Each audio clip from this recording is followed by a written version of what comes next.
Okay, welcome to Westborough Affordable Housing Trust meeting of Friday, February 14th, 2025. It's 9 a.m. We're meeting in Memorial Hall and Town Hall.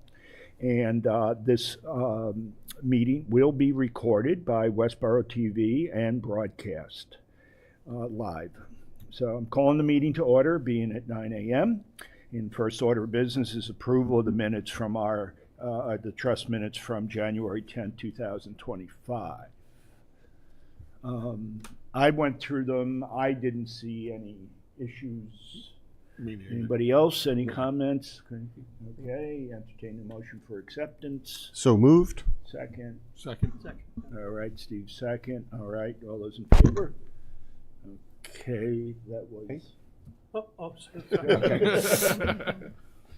All right. Next is I'd like to welcome Jenny Gingras, who is our town planner, who's going to give us an overview of the zoning bylaw revision for accessory dwelling units. And we have an article on this upcoming town meeting. Yes, I just have a presentation in mind.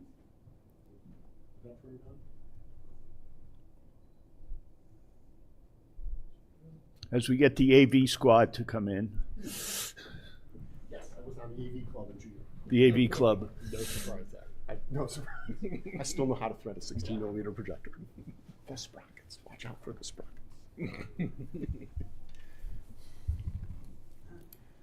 So for the record, I'm Jenny Gingras, the Director of Planning for Westborough. And I just have a brief presentation. I gave this pretty much same presentation to the select board. I think it was earlier this week, maybe last week. Time kind of runs together for me. But I'll just give a brief overview. And I know a lot of this information you all might already know. So if you have any questions, just feel free to leave them to the end. I would prefer that.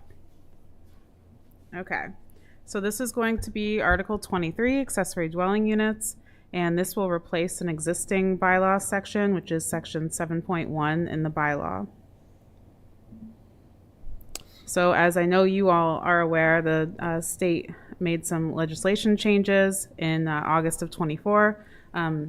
For this purpose, they specifically made changes to the Zoning Act, which is Chapter 40A, Section 3, which essentially allows different uses by right, and you can't require a special permit for them.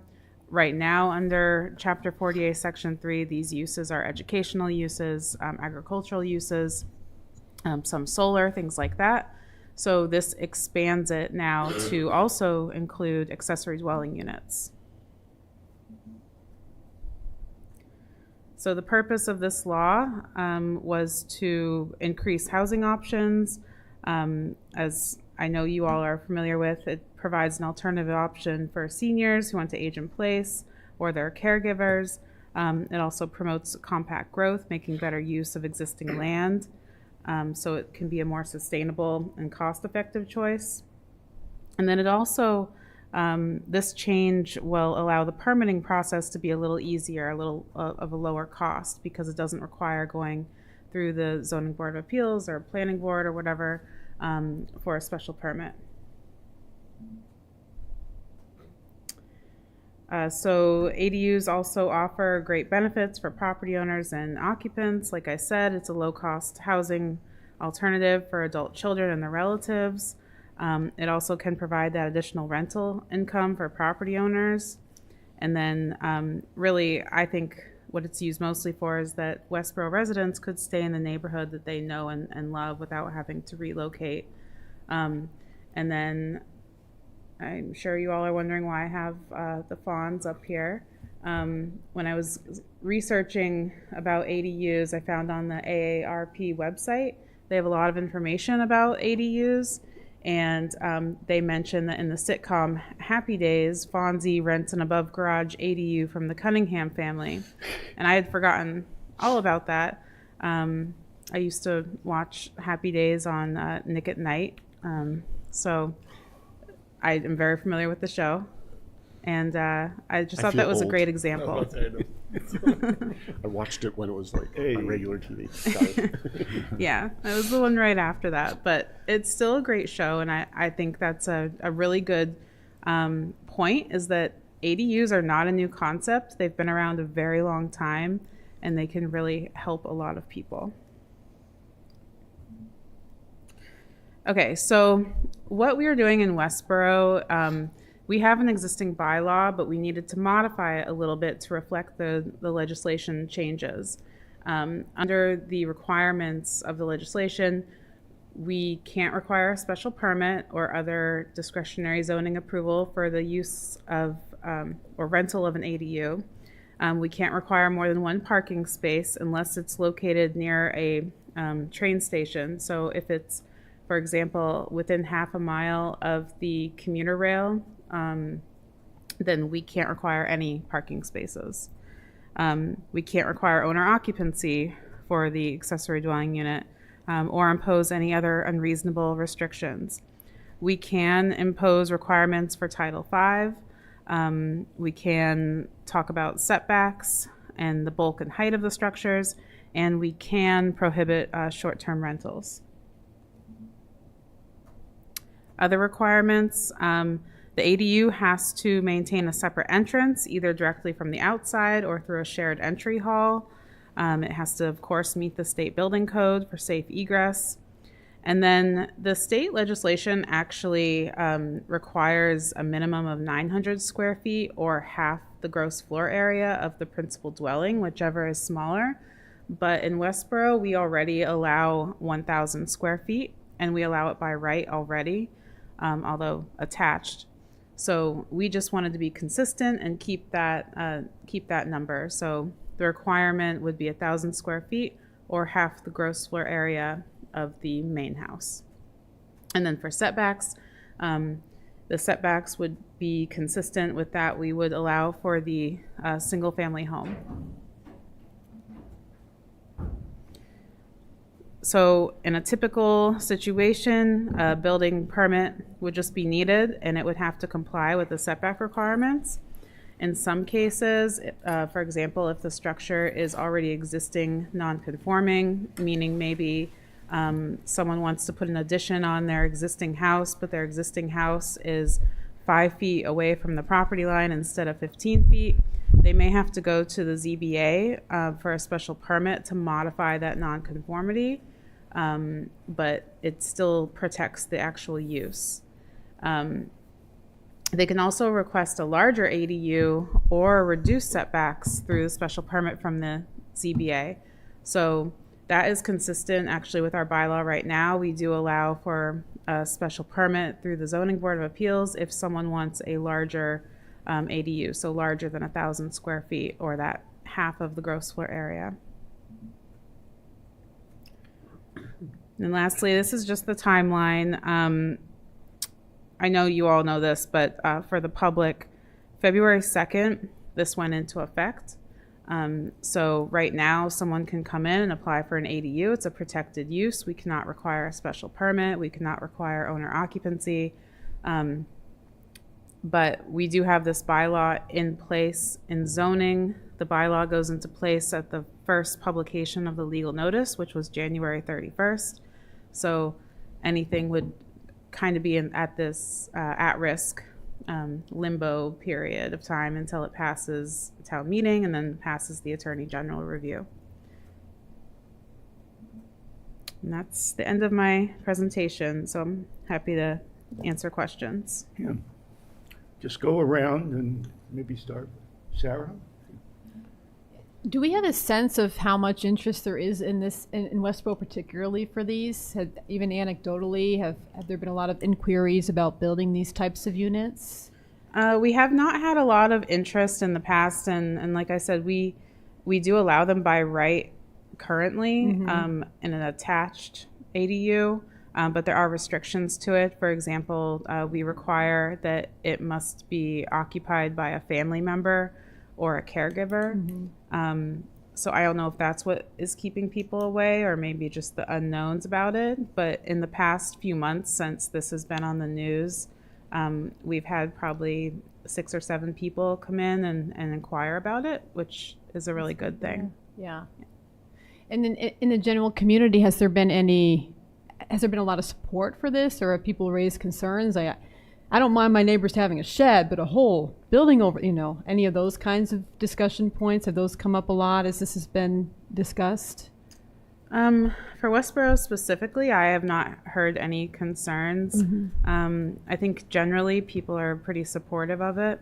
Yeah. Even when they go to the Zoning Board of Appeals for under the current bylaw, I haven't really heard any big concerns. That's good. How do we control short-term rentals? So it would be something in the bylaw that we prohibit them. It would be on, it would be difficult to enforce. It would be on a complaint basis where someone would have to, complain about it, and then we would have to then go in and enforce it. There's really no other way to do it. So, does the bylaw define what a short-term rental is? It's less than 30 days. Okay, so it doesn't set terms and conditions for a lease agreement with the occupant of the ADU. We would not get involved with Right, the lease right. agreement, no. Okay. We don't see a lot of short-term rentals in Westborough.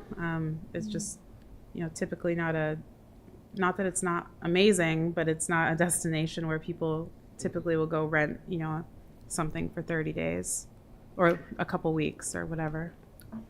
Yeah, but one of the things that may happen, I don't know, when people figure out that we're essentially taking single-family neighborhoods and making them 2-family neighborhoods, with the second family being 1,000 square feet, because there's a lot of lots and houses in Westborough that could easily accommodate 1,000 square foot 2-story building.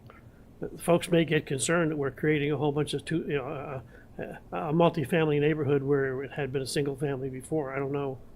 That may give you some. I think it'll take a while for folks to figure out that in practice that's what we're doing. Yeah, I understand the concern. I would just say that we've been allowing 1,000 square feet by right already. Attached. Attached. Yeah. And, I think overall the benefits of it are really good. I've heard that concern from other communities, not Westborough specifically. But the other thing that you and I discussed over email, there's no requirement or no mandate at all in the bylaw or in the state law for affordability. Mm-hmm. So I could, if just as an example, I could have a house that's affordable, build an ADU that's not, or So again, I don't believe there's anything we can do about it, but it would be an interesting opportunity if you could somehow incent affordability for the ADUs. I don't think you can do it. Yeah, people right now could do that with their home. They could do it with an ADU, but it doesn't make sense financially for a lot of people. And we had kicked around the idea of maybe potentially allowing someone to have a second one if they designated it affordable. But even then, the financial incentive wasn't there for someone. Yeah. They still would not be making a profit. And what I found in the research looking at other states that do this is that it really results in something more naturally affordable. It's something smaller, and people, are typically not going to charge a crazy amount of rent for it. Yeah, I've had a few conversations with some other housing advocates who look at this and refer to ADUs as unintentional affordable housing, because just the nature of the size and the location, and someone's renting something on someone else's property as opposed to, in a complex or, an area that's clearly was originally zoned for multifamily housing, that the rents tend to be lower, also with the smaller footprint. I think what's important about this article is that homeowners have the right to do ADUs. Now, this article puts the conditions on it that as the planning department's recommendation, make it most appropriate for Westborough as a community. And it's really about putting up the guardrails that we feel are important. With respect to short-term rentals, I did a little bit of research, and there are communities who will request from the large short-term rental companies. They'll provide a list of property addresses to them that have built ADUs, and basically send a notice to the short-term rental company that we want to confirm that none of these properties have been listed on your platform, as such would be a violation of our zoning laws, because they do have some responsibility to make sure the listings aren't illegal. And so I reached out to one community in another state, haven't heard back. I'm not sure I ever will. Saying, has that been successful? But they did say in a public meeting that they've requested that information as a way to try and enforce that. Okay. Yeah, Just moving along, because we time frame. I don't have any questions. Me neither. Okay.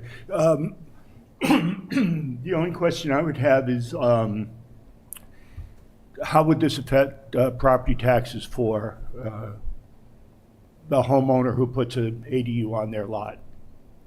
I believe it would increase your property value. Right. A So lot they of- would expect to see an increase in taxes I for would their expect property. so. It would be a development land, development of the land. Okay. Right. And I think that's about it. So I know we had talked about doing, and I don't know if we want to wait till our next meeting before, whether we would consider doing a vote of support for this zoning at this meeting, or if we want to wait until March. But we could ask somebody to draft a letter, bring it to the next meeting, which will be after, the public hearing on this occurs Yeah, between it's now the and our next meeting, 25th. right? The public hearing is February 25th. Right. So any feedback from the public hearing would Yeah. be obvious. We could take it into account and then vote on the letter. Vote on it then. Okay, Vote on the that's- letter next meeting. That sounds good. I mean, I think what would be good, assuming this all passes, is to have some, a couple of times when we could have a informational session, for town, for people in town, Right. about what this all means. I mean, you did a good job here, but even simplifying it a bit. Yeah. Talking more about what are the benefits to you as a homeowner of doing this. Yeah, Okay. absolutely. Thank you so much. Yeah, thank you for Appreciate having you me. coming in. All right, moving on. We, on the Semlec SWAT team, we talked about, they had a request to use the 6 Beach Street, which is our empty house. I did give them a tour, or let them in. They were thrilled with because it's a complex, multi-story, lots of nooks and crannies, things like that. So they said, we don't get too many residential properties, and they really were appreciative. They had the local commander, and they serve 19 communities in Metro West. So they were very happy on that. We did get from Corporal Vasilis, who is our local, on our local police force, indemnification language off of MGL for them. I would like to see us come up with something. They didn't seem to be able to proffer anything to make sure that anything they do does not affect, I don't want to say the integrity or the property itself. Just to indemnify, like if they break something or something else happens, that, we're covered. Okay. Not so much the police being covered, because they're covered under their training and things like that. Does does Westborough have a risk management officer? Yes. We ought Not to ask by- them, Not by title. I mean, I think but someone who's responsible for risk management. we could draft our concerns of what we want to protect, and then it would be an intermunicipal agreement. Yeah, well, I think we just need to ask the risk management officer, is there anything we need to do to make sure that the community is not at risk? Right, and the trust is kept. Well, Yeah, I mean, the trust is the community, right? I mean, It's more saying, we know, for example, they use these dummy rounds. Yep. Yeah, the Right. paintball rounds. Yeah, that leave marks, right? Yeah. We don't care about that. But I guess I'll go back and look. Our concerns had to do with, no damage to the interior that would damage, electrical, plumbing, things of that nature that could cause us problems. Nothing that impedes the structural integrity of the building. Right. Right, and then for any no action that would leave the building altered in any way, in a way that's visible from the street. Okay. So doors, if they want to do forced entry, it's the back door, and the building has to be secured. Yeah, Right. right. We could draft something up and send it to council. Okay, what I would like to do is, Sarah, if you'd be willing, maybe you and Alan together, because it's always good to spread out the load and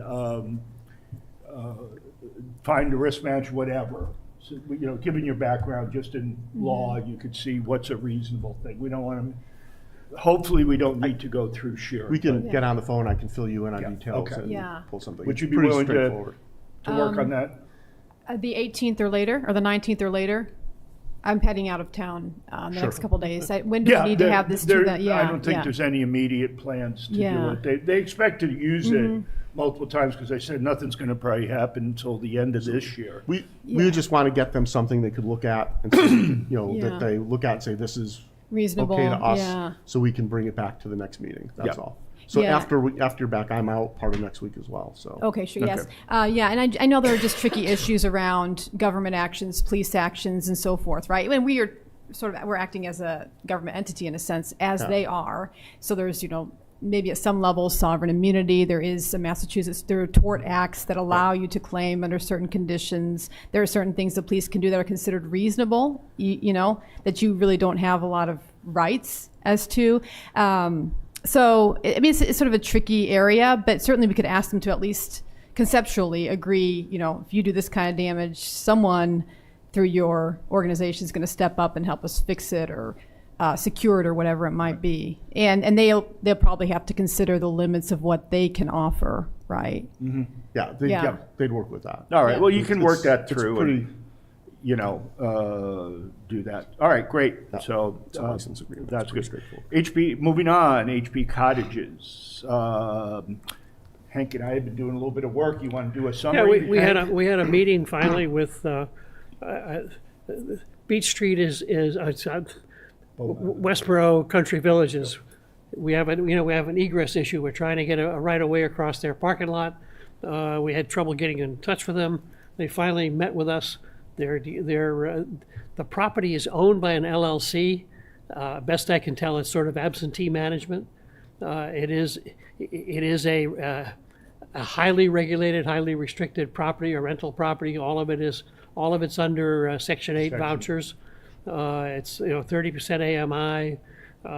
They've got mortgages that are guaranteed by HUD. They've got regulatory agreements they have to deal with. So we talked with them about, hey, what could we do to incent them to consider something, and they were very reluctant to consider anything. The problem they have is they could use more parking spaces. They can't afford to lose parking spaces. However, we were dealing with the attorney for the management company and with the building manager for the management company. We've not had any contact with the owners. And the process is that the management company needs to be sufficiently happy to bring forward a proposal to the owners. Then they would go to the owners. The owners would have to negotiate with us. And when you finally have a deal, you're going to have to go back. The owners will have to negotiate with HUD because they're the mortgage guarantor. And they may have to modify their regulatory agreement. I don't know about that part. The mortgagee part, they definitely have a restriction that they can't change anything in the ownership without the mortgagee, which means the bank and the HUD guarantor. So again, give you all that detail, not because I like detail, but because it's going to be a long, difficult process.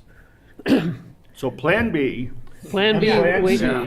and I are going to meet with the fire chief and one of his officers this afternoon to get a little better articulation of what their concerns and issues would be and what they think the options would be. What mitigation And, options? you know, when we come out staying of- within our footprint. Could we build a T at the end? Well, that provides I a don't know. I mean, turnaround and also. That's what we're gonna talk Got to about. get some, got Where to the get trash some cans go. engineering detail about what is it you're concerned about? What are the things we have to consider? And then we can go meet with the engineers and figure out. Because one way or another, we're either going to work with the engineers to make a proposal to Westborough Country Villages, or we're going to have the engineers help us figure something out that we think is permittable through the ZBA, the fire department, and all those other good folk. And that's what they recommend. I mean, you know, it was a good call, but you could tell that they're very concerned about losing parking space. They don't have enough now. So, Well, and you know, getting- they said basically, could you go back to your, you know, WDA that, who drew up the plans, which we presented to them, or the sketch, and also maybe talk more with the fire chief. So that's exactly what we're doing. Yeah, it's my opinion that the management company has a client who they do not want to disturb. The client likes receiving monthly checks and doesn't want to have to do anything besides receive monthly checks. Right. So the management company is going to be very reluctant to go forward to the owners with a proposal. unless we offer them something like Unless we offer additional them parking. something Something where they're going to Yes. get a big benefit. It That's has to it, be that's something it. that's great for the owners and also something that's great for the management company. Otherwise, why would the management company want to go disturb the status quo? And even if it's great, it may not be easy to get sign off, of Oh, no, course, from HUD or the then bank. I mean, that will just get you to have a conversation. So I think it's a 12-month road. Sure. Okay. So, good. Anything else, Hank? No, I mean, Beach Street, we've got a bunch more data. Yeah. We haven't done anything with the data that we have because I figure, our next step on Beach Street and on High Street is to get enough information together that we can have an intelligent conversation with the engineers and give them some new direction and come back with some new proposals. We did get the Yeah, the test pit data's in your file. test pit data. We got topo a really data's in good, there. setbacks, et cetera, from WDA on High Street. We are doing a level 1 environmental. Yeah, on We've both. signed off Yeah. for them to do that on T and B. Yeah, I expect we'll have those answers before our next meeting. Okay, so they were scheduling that, so, we're trying to do everything we can to make sure that we're bringing down unknowns to, for our RFP, we'll be able to tell everybody, this is what you got, this is what we've done. We're eliminating any possible surprises. Just one quick thing, we had sent a memo to DPW Director Chris Payant with a couple of questions, and we need to follow up with it.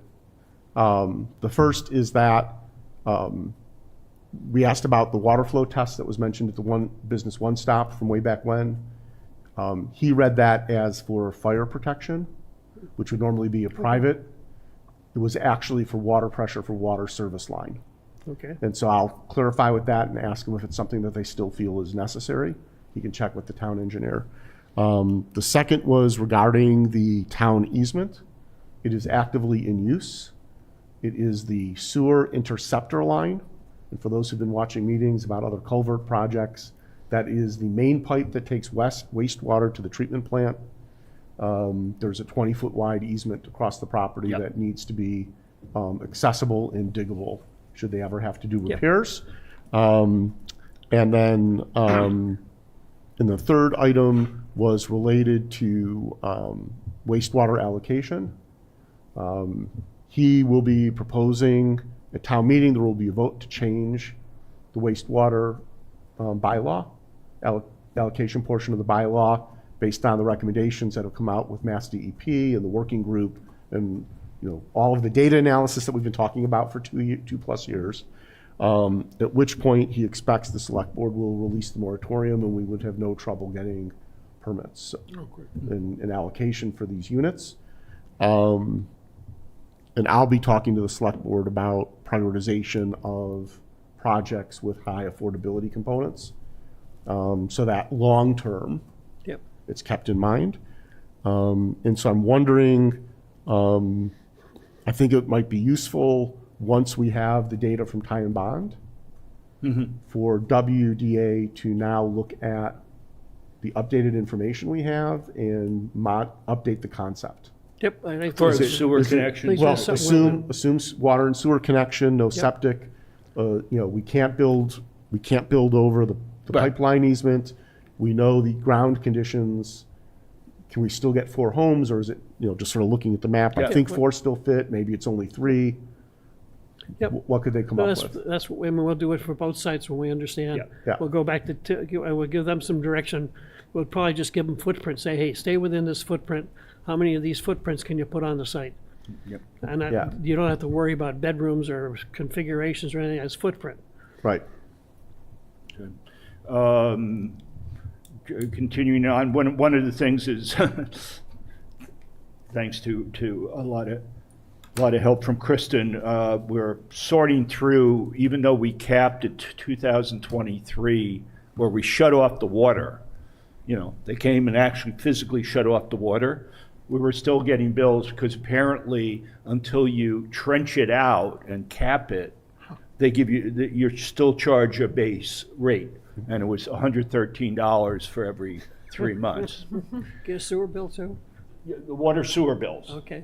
So anyhow, I have the list that of the people, local people that can trench it, plug it, and then they do it. I mean, when I asked them to shut off the water, nobody ever mentioned, oh, by the way, to really stop being charged. So anyhow, thank you, Kristen, for helping us on that. 3 Baylor moving down, or no, wait a minute. That's HV Codges. Project updates and actions, the RAP program. I'll give an update. Please do. Okay. It is going forward very well. Initial feedback is that the simplified application process is helpful. And that's working as of the end of January, there were 24 applicant households covering 63 individuals. In total, 10 grants had been issued for a total amount of just over $39,000. So the average grant at this point is $3,900. And we'll get another update soon. There was a request from Metro West Collaborative Development we're allowing residents in public housing, which is in Westborough would be under the Westborough Housing Authority, right? They asked if at some point we would also consider folks with Section 8 who might have a gap issue. As rents change, there can be a couple months of gap between the change in the amount they're paying and the value of the voucher. My response is it's something we have to look into because that could also Affect their Section 8 eligibility, or go ahead. it can affect their eligibility, and given that all of the Section 8 vouchers are, my understanding, Westborough are federal, that there aren't any housing choice voucher program members in Westborough at this point. I'm trying to verify that, it's hard to do. That there are rules in that program that may prohibit this. We have to carry. Right.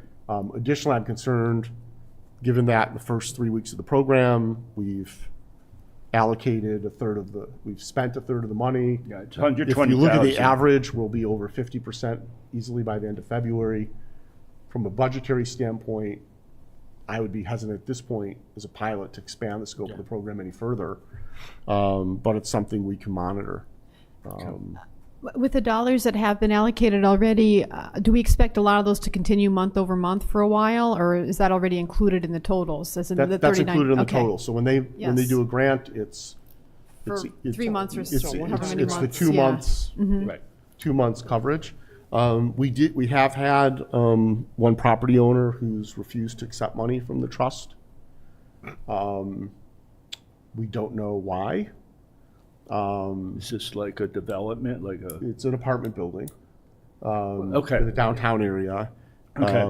They're non-responsive as to why not. However, some of their tenants in the past have gotten emergency assistance through the outreach committee at St. Luke's Parish. Yep. And so we actually, there were 2 residents of that complex looking for help. So for each of those residents, we actually signed a memo of understanding with outreach at St. Luke's Parish, where they would provide the assistance granted by the program from them to the landlord, because he's accepted that in the past, and we will reimburse them. Yep. I'm doing a little bit of work to see if we should have a formal agreement in place. Did you that work with Nan allows that. Ford on that? Yeah, Nan Ford's involved in that. And so I And want to. Julia and her work together. Yeah, yeah. O'Neill. And Julia's been amazing. We- through we this whole have a good, process. I mean, just the panic call. One of those, the first tenant who approached, and said, "I want to do this." When Metro West reached out to the landlord and the management company, they said, "Talk to the owner's attorney." The owner's attorney said, "No, we don't want to participate," and then sent the tenant a notice to quit, to evict, which is illegal. And so we also reminded the landlord's attorney that evicting someone based on the source of funds for them paying the rent is a violation of Mass General Law. And so we believe that situation's been resolved. Boy, you play That's hard. so odd. no, that's good. That's so odd. Like, you would think they wouldn't care where the money comes from, unless they want an excuse to get rid of certain people. They- Yeah, yeah, and- that- They were that's- they and were it can looking also for be- an excuse to evict. Well, it can also be, it can be a concern, and we saw this during CERO program, about the fact that we are a government entity, and could that restrict any rights they have to evict or something like that? Yep. In the future. The interesting fact, though, is that entire building is month to month. So it So what do doesn't, they care? it doesn't matter. Yeah. They can just 30 days. provide the 30 days notice not to renew. They don't have to even do a notice to quit. So we're wondering if Something shady's going on. or if the attorney just said, the landlord said no. Maybe and miscommunication, didn't even yeah. realize that it was Yes. that the tenant wasn't on a lease, right? Wasn't on a lease that wasn't month to month. Yeah, Okay. it may have been just a miscommunication of Yeah, some sort, so but this, I yeah. like not to assume malice exactly. is panicky, but I want to thank Nan Ford and the St. Luke's Parish outreach team, because Would you like me to write a letter just thanking? I don't think that's necessary. Okay, I mean, that's it's fine. there, but just acknowledge that the work we're doing with rental assistance isn't just us; it's a community, It's right? me, And yeah. there are private people and organizations in the community who care about this issue And help. and help and have been helping historically, and that partnership's appreciated. Yep. Okay. DPA down. Homeborough, it's on me. I'm still working on consolidating the sample agreements. The And the loan agreements. I'll make sure you have copies of everything, and we can maybe meet after you're back as well. Yeah. And try and wrap those up, and then send them off to council for review. And Okay. Great. All right. On 3 Baylor.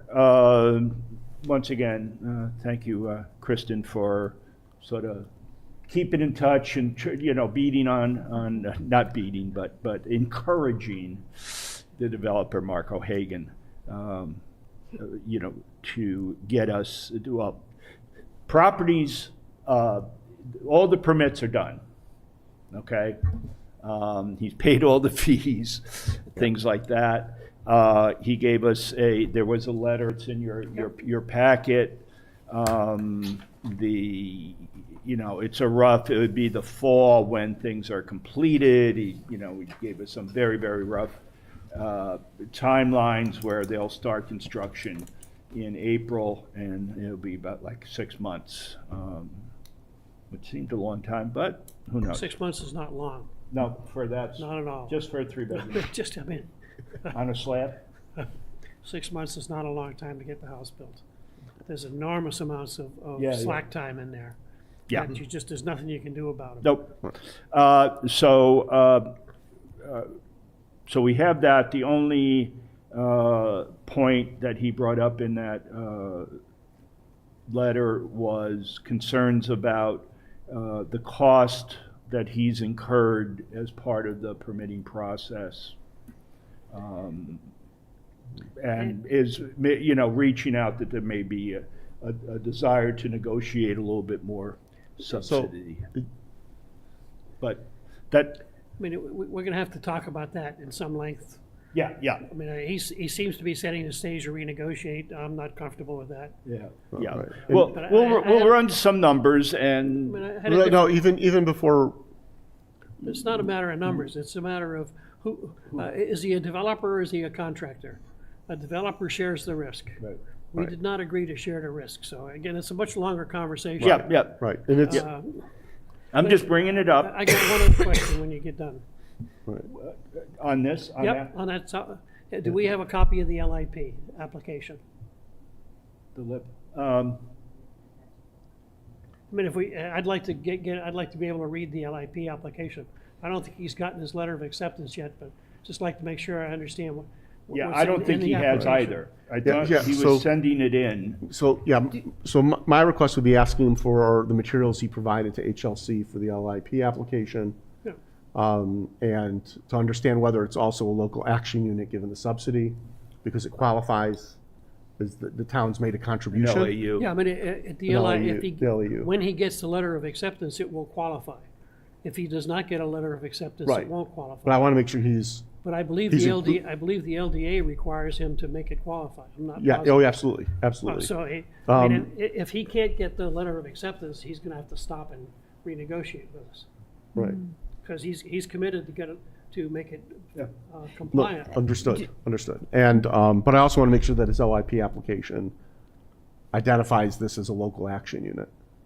That's Yeah, but also. it has to, right, 'cause right, right. he has to go in as a, Local action unit It means goes in it's as a local something that action the unit. community is doing. yeah, there's two categories, local initiative Initiative program program. or local action unit. Local action unit is a subcategory of the local LIP. initiative program. Right. So it's going in as a, so again, we'll if All I right, get a copy of it, I'll read it. what's, Quick question, and I know we'll probably want to discuss this at length further if we need to, but do we have a sense on if costs have changed dramatically from what was originally envisioned? I mean, is that where the request, we don't know? Unpredictably. I We mean, don't, it's okay. two- We It's don't two know. issues. the only thing you brought Has up was the changed, cost or has- of and was it unpredictable? permitting. But there was, So we can dig into that more as Yes, we work yes, with and him. I don't want Yeah. to, I don't want to spend a lot of Speculate time. right We now, are on a yes, tight yes, schedule. But as far as getting copies of the LIP, which is what you'd like to see, Hank, and the LAU, some other requests, if Kristen can just reach out to them. And, Yeah, that's what I was gonna ask. And as we go forward, there's some things I think that'll be important for us as a trust as far as this property goes. One, can you work with Kristen Yeah. on that? yeah, And like, just do but a briefly list for of what- everyone's awareness, And we send that to Mark. review of the marketing materials and Okay, can you, posting it, and I'd like the lottery to be hosted here, so that it's an event, it's a joint event of the trust and the developer Yeah. to when they actually do the lottery, rather than just doing it at their office up in Acton. That The from a LIP marketing and application- PR standpoint. The LIP application will include the whole marketing plan. Right. So we should get that. okay. So can you work with Yes. Kristen to, because she's been our point person, and thank It's easier you that way, with because Mark Regulatory compliance, Um, so. with doing that. Okay, thank you. So that's 3 Baylor. 18 Lyman Street, we believe we have a complete, we've signed off, Alan and I have signed off on the agreement with our council that she made, and then she was sending it to Donahue to So I'm trying to remember the last email. Colangelo's lender is also reviewing the agreement, and Okay. they may have a question. This actually relates to 25 Connector Road. Their lender did ask for a change. Okay, to but as far as Lyman, well, I know, let me. oh, okay, So, go ahead. The lender for 25 Connector Road asked for a change to the assignment language, saying that if the lender ever took over the property, the assignment would be automatic and not require an additional vote of the trust, is effectively what they're looking for. My suspicion is that, hearing that the Colangelo's lender is looking for, might be interested in modification of the agreement, that it's going to be the same thing, that it's going to be similar to what they want. And so, So not to come to us and, right, negotiate so something with us. it's the advice from Sharon, town council, our council on this, is that there's some additional wording she would put into the recommended wording to protect us. Sure. But that the really, That, since our subsidy goes with the property, if the lender takes control of the property to get the development completed, there's really no issue there. they have to comply with all the requirements we Yeah. put into the agreement, Yeah. essentially. And so Yes. she's negotiating the final language. I suspect, therefore, that Colangelo's lender or one of his lenders is looking for that same protection. And Right. Change will figure that out over the next couple weeks. Yeah. And we'd obviously want notification and all of that. Like, who are we working with and who's responsible for this agreement now? Right. But surely that's going to be part of the language. Yeah. Yep. Now, I believe I saw something about the connector road. There was a problem with the initial buyer of the, well, not the Yeah, initial, so- not Avia, but, Yeah, so the company that owns Yep. Connector Road, their business model is they do long-term, they do extended stay conversions into long-term rentals. Their business model is on a per-project basis. They either get the permitting and begin work on the conversion. If there are interested buyers, they may sell then. They may finish the conversion and put it on the market, or they may operate the property typically 10 to 15 years before selling. They had someone approach them who was interested. That is not moving forward. So they are moving forward with the redevelopment and on their the own. plan, on their own in the operation. Okay. It simplifies things in a way. Simplifies for us in a way as well. Okay, good. All right. TD Bank Homes grant application. So we wrote it, and it went It's in there. It's in our A copy packet. of it's in the packet. We'll see how it goes this year. The program did change. It's specifically for assistance to people who already are in a home. And so the program we submit, I looked at, sort of the intent of our down payment assistance program, as well as the rental assistance program, and some of the other things we've talked about, has multiple forms of aid. One is mortgage housing stabilization through emergency mortgage assistance. That's designed to be a bridge until the longer term solutions that require time to negotiate with the bank and the lender Right. and stuff like that. And even the RAFT program has a mortgage component to it now. So that is one aspect. Another aspect was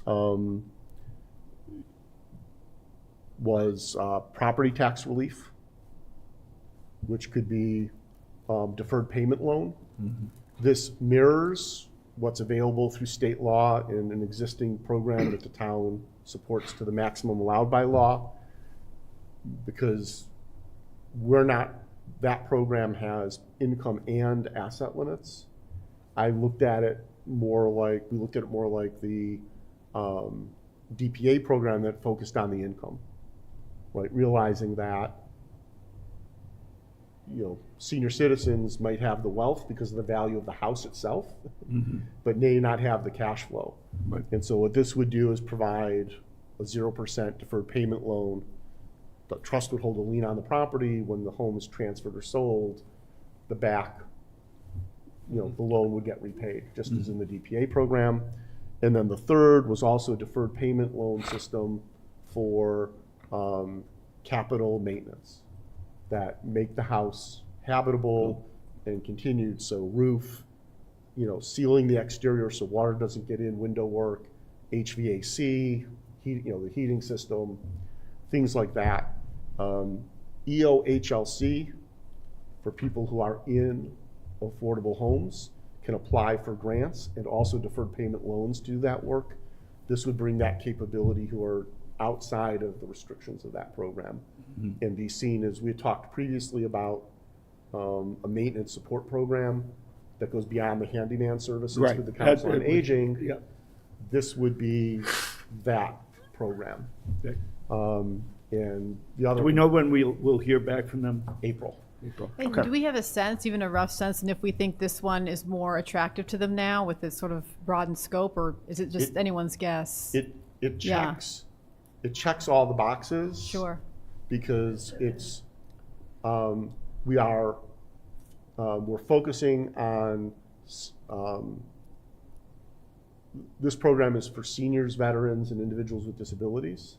Right. So now we've got all as of well them, yes. as anyone with a household income below 80% AMI. And so we're catching, we're catching 4 of the 7 criteria. The other 7 have to do with racial, ethnic, and some other factors that, you know,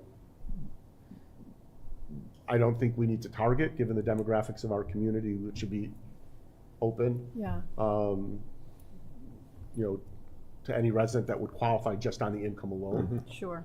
And with those, you know, and with, you know, disability, you know, veteran and senior preferences. You'll end up maybe with some of Right. some of those Um, other. It considerations aligns, as well. we can show that it aligns with the needs expressed in the senior needs assessment as well as the needs expressed in the master plan. Sure. And so it fits strategically within the town, so it serves. We think we have a shot. It sounds like. I think we have a shot. You meet the minimum big- criteria. Right. The big And drawback. go You get maybe on- above. You get on yeah. a priority list, the issue is who else is on a priority list. Sure. Right. And if some the- big customer of the bank's on a priority list, they're gonna move closer to the top, right? Yeah. Probably the biggest risk is that it's a new program. Yep. And I hope I was able to define the measures, because they were Sure. saying, how do you measure? And so I talked about looking at demographics and the number of people and prevented foreclosures and age in place statistics. Certain information that would make great measures we're legally not able to require people to provide. Sure. So I So we- expressed that we yeah. would voluntarily, you know, collect that information as available voluntarily. Yeah. Appreciate the work that went into this, seriously, and adapting from our last experience. Yeah. Yeah, And thank the you. rules of the program changed this year. Last year, our rental assistant program and our DPA assistant program would have been eligible. They limited it this year to only assistance for people who are already in homes. Okay. And I wanted to make sure we covered people who are still paying a mortgage as well as people who are past that point. Sure. of homeownership. Okay. So I just All right. want to, can I just echo Sarah's sure. appreciation? So I was supposed to help Alan with this process, but I got the flu. Oh. So Oh my Alan was on gosh. his own, and Alan did all of this, and really just appreciate your willingness Great to work. do that. Alan, I think you were triplets. I think you were Yeah, no, triplets. no. There were 3 of you doing all of this. Yes, there are 3 of him. Okay, moving on. We're pretty much on schedule. I'm not going to go through it. You can see on the last couple pages of your packet, this is as of the end of January, our financial statement. So look at it. You know, if you have questions, you can email me, things like that. I mean, we're in good shape. You know, we do have a warrant article in March, on March town meeting, annual town meeting, just to transfer $200,000 plus to the trust out of the Pulte settlement. I had, before I forget, did you check on that WDA bill? Or Which payment? one? Which one? The 6,000, I sent a note to their accountant, said that they should have gotten the check. I haven't got an echo back. okay, that she should have But gotten it by. But I did get midweek. another invoice that I haven't sent to you yet. Okay, which well, that's fine. I'm gonna start Now, tracking. there was a bill that hadn't been paid, Okay. and I'm gonna I start went tracking. back, I had submitted it, but it just fell through the cracks, but, so Our we're good on finance that. department's clearly challenged with timeliness, so I'm gonna start tracking invoices. Right. That's about it. Any issues, correspondence? Anybody have anything else they want to just add in? Yes, Kristen. This to your, sorry, I have a cold too. The EOHLC sent us the letter asking yes. for the SHI SHI. inventory. So Fred in community development and myself and Jenny, we were going to go through this. We have a meeting to go through this. Okay. So that we'll do our part, and then I could give you, Sure. and then you could double check we can and double see if check. there's anything else, and then that'll be due in March, beginning of Okay. March. So I was going to send off to the address to the email that they gave us. Yep. But you're doing that to Yeah, I have get what they believe are. Yep, I have that. I requested that, so they sent me the current one, and then I have last year, so we can compare and then see if there's anything Yeah. Yeah. that's changed or needs to be added. And I'll give that to you before we send it in, and you could sign off on it, kind of thing. Oh, right. Oh, yeah. We should make sure we do double, triple checks on that. Okay. That's about it. Anything else? A couple of things for issues and correspondence. Sure. Residents at Westborough Station, the town's lawsuit against the Oh, yeah. property owner. Closing arguments in the case were made late January, I think, or the first week of February. I've lost track of time.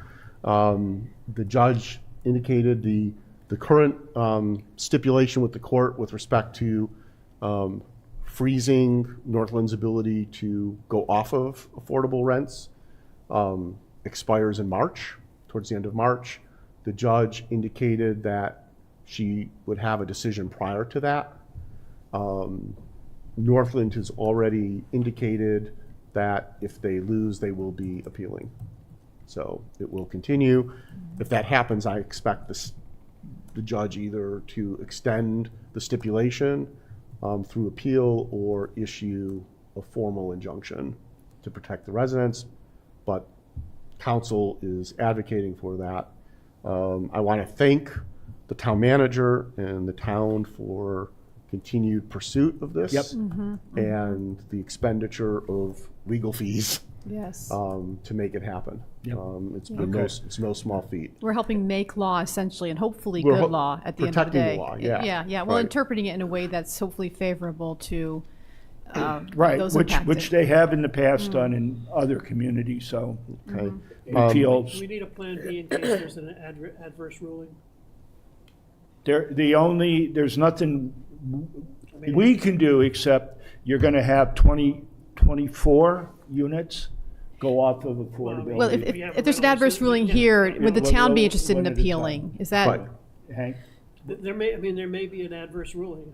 Oh, yeah, no, I We understand. probably want to be prepared for, will we take any action or will we do nothing? So Well, if there's an adverse ruling, the select board would have to make a decision whether or not to pursue the cost and effort to proceed. This is a 40B development, so we lose 120 units off of SHI. So we're- Yeah, So there's a lot of We might want to significant be prepared motivation. to express an opinion. that's all. Yes. We right, can, yeah, there are 24 affordable units, right. so that's who would be We just- affected. We just need to be prepared to Yeah. express an opinion Right. and decide whether we need to take any action, that's all. So Okay. I'd be willing to draft an initial memo that we can Sure. have ready to go should there be an adverse ruling for the February meeting. I mean, for the March Sometimes you lose, meeting. right? Right. Okay, Two other quick things. yep, The town of Egremont appears to be one of the first to institute a bylaw, taking advantage of Mass General Law, Chapter 59, Section 50, not 55O, yeah, oh. which is a local option tax exemption for affordable rental units. I've asked for a copy of that. I mean, and- no, they wouldn't be property tax? Meaning if you have a 4-unit building and by square footage, 1 unit becomes SHI certified affordable, Right. you lower Oh. the rent and commit to making it affordable, then the town will exempt that percentage based on allocated square footage of the property tax. The town still has those funds, however, from the overlay, the property tax overlay. So For the abatements. Right, Yeah. so it's an abate, they treat it like an abatement. I'm gathering that information, I'm just looking for an agenda item. And I would say, given March, we're leading up to town meeting, maybe the April meeting. so that we can start that effort that we had talked about. And finally, people may be aware that Westborough TV is an independent nonprofit that receives its funding from cable services, is in financial distress because the state failed to make streaming services pay. So if you have Verizon and Charter for internet, but not the actual TV stations, Right. they pay nothing towards Westborough TV. It's only if you have those stations. So as people cut that wire, which really isn't cutting the wire, then, or they move to satellite, Westborough TV loses that revenue. As such, the select board believes that there is a very important civic engagement to keep Westborough TV's level of coverage of town meetings and events. And therefore, there will be a warrant article to provide initial funding for the first year for Westborough TV, and as well as create an enterprise fund, potentially to have the town contract with Westborough TV for meeting coverage. We're an independent government agency and an agency of the town.